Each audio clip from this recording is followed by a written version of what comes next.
Bien, bonsoir à toutes et à tous. Donc je vous fais cette petite vidéo en rebond aux dernières vidéos de Benoît Pirard, à la fois sur sa communauté et sur sa chaîne YouTube, où en fait il présente un panel de techniques afin de faire une coupe d'onglet, par exemple pour des plinthes, sur des murs qui se rencontrent avec un angle qui n'est pas nécessairement celui à 90 degrés.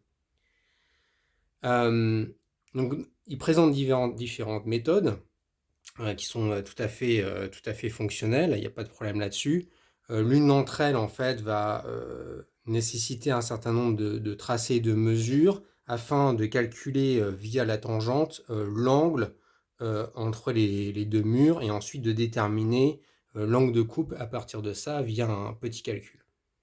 Et son autre technique, en fait, utilise une fosse équerre dont il mesure ensuite l'angle avec un rapporteur, puisqu'en fait il utilise sa scie à onglet radial qui a un rapporteur, afin ensuite de faire le calcul pour obtenir l'angle de coupe.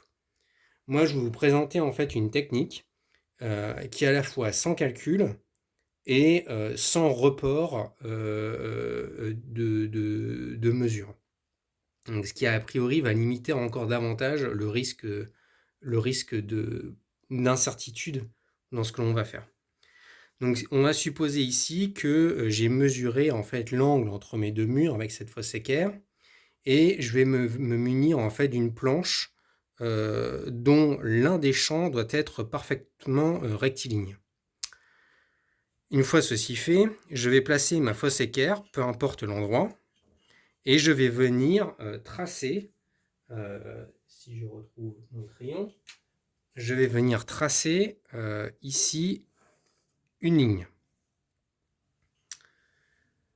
Une fois que j'ai tracé cette ligne, en fait on est d'accord que l'angle de ma fosse équerre est ici.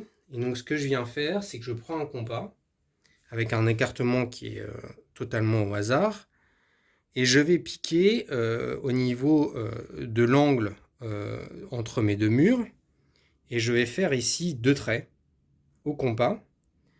Et ensuite, je vais piquer sur chacun de ces traits et refaire deux autres arcs de cercle. Je pique ici et je refais un autre arc de cercle.